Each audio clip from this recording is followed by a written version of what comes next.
Chapter 19, Desert Mummy. Everyone in the helicopter gazed down at the monkey figure.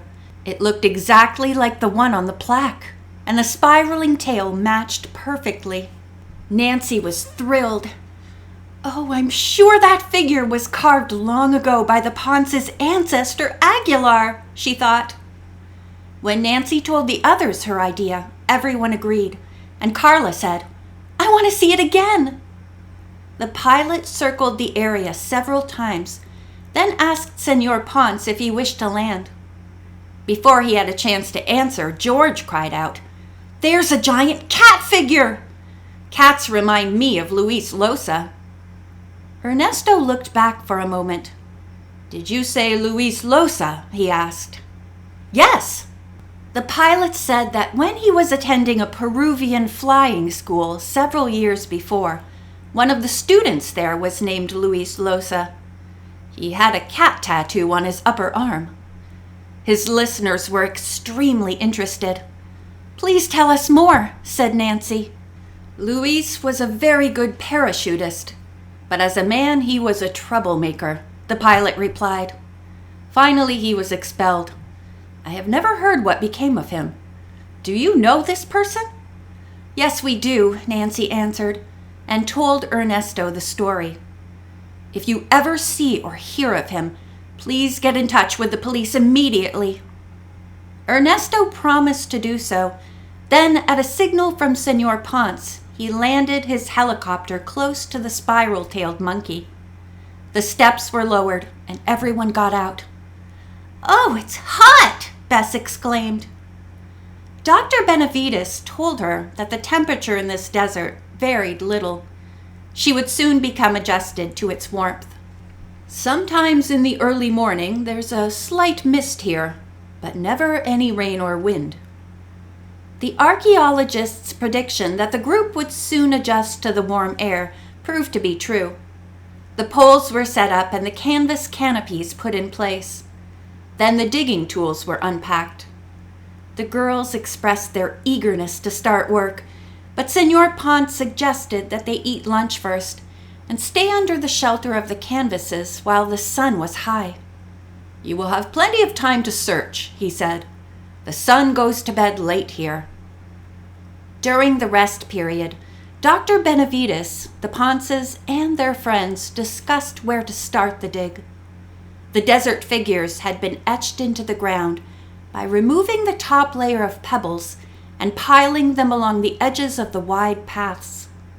The two sides of one of the monkey's arms were as far apart as a narrow street. Although Nancy felt that the tip of the tail was the place where a treasure might be found, Dr. Benavides asked them to start digging in the area where the tail started to spiral. "I believe that since the monkey is on one side of the plaque and most of the tail on the other, this fact has real significance. Perhaps Aguilar intended to indicate that the clue to the mystery is at the joining of the two." Because of the distance between the two paths outlining the tail, he had the searchers start digging in separate places. Work began with a will. Except for the noise of the tools as they hit the stony ground, there was not a sound. The upper layer of pebbles was about 2 inches deep, and below this lay a stratum of brownish-white stone. Because of the terrain, it was evident that if Aguilar had hidden something here, it would not be buried very deep. After going down a couple of feet, each digger would move to a new position. Hour after hour went by with no results. "This is discouraging," Bess complained. At 6 o'clock, Senor Ponce decided that they should cease digging for the day. Just then, his daughter cried out excitedly, "Come, everybody! I have found a mummy!" "A mummy!" her mother exclaimed. Everyone hurried to Carla's side. She had uncovered only the head, which was rather well preserved. Quickly, the men helped to unearth the rest of the clothed body from its shallow grave. Because of the dry, even climate, it had not disintegrated. Meanwhile, Dr. Benavides studied the face. "This is not the mummy of an ancient Indian," he said. "He belongs to the white race." The clothing of the man in the shallow grave proved to be that of a Spanish explorer. "Whoever buried him did a careful job," the archaeologist remarked. During the past few seconds, Nancy had been thinking hard. Finally, she said, "Do you suppose this could possibly be the mummy of your ancestor Aguilar, Senor Ponce?" The others were startled by the suggestion, but agreed it was quite possible. Aguilar's Indian companion who had delivered the plaque to the Ponce family could have made the burial.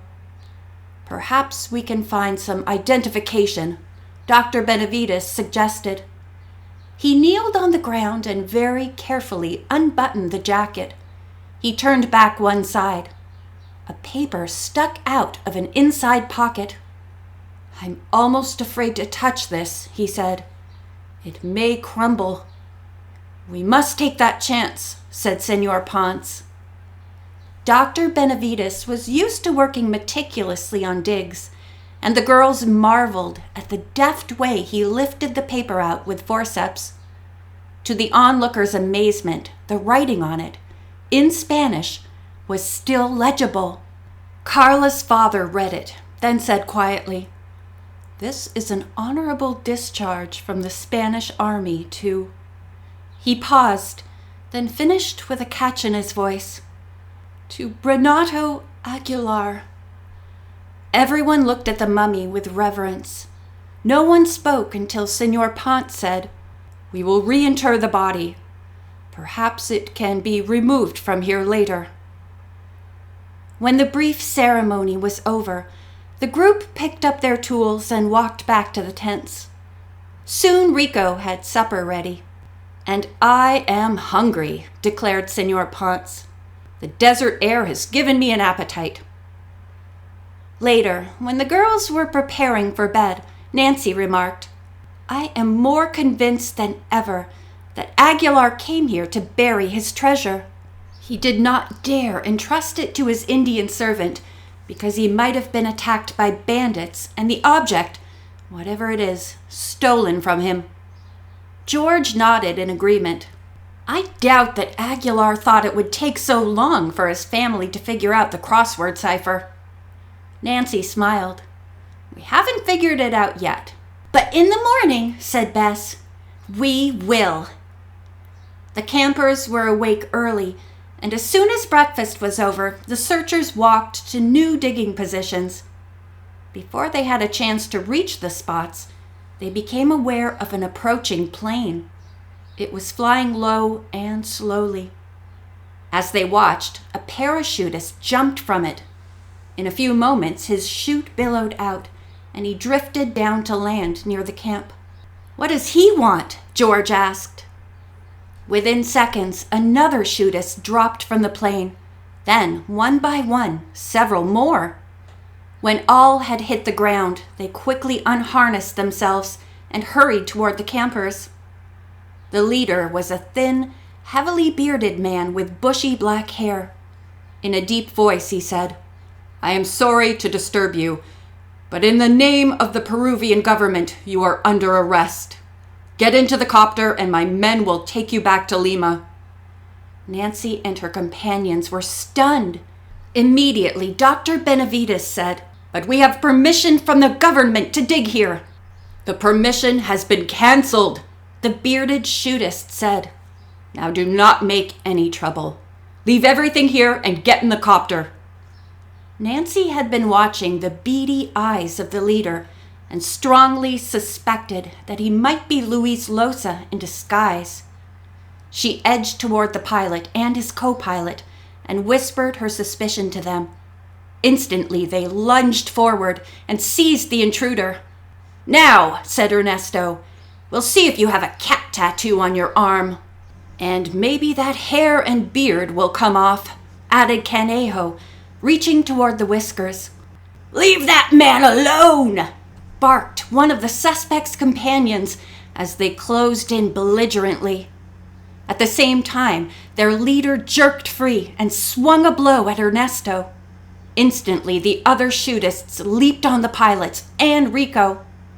Senor Ponce was yelling at the top of his voice for everyone to calm down. "We want no trouble!" he cried out. Another shootist, a very tall, heavy-set man, picked Nancy up in his arms and raced toward the helicopter. Then he whirled and called out, "You will do what I say, or I will take this girl away as a hostage." End of chapter 19.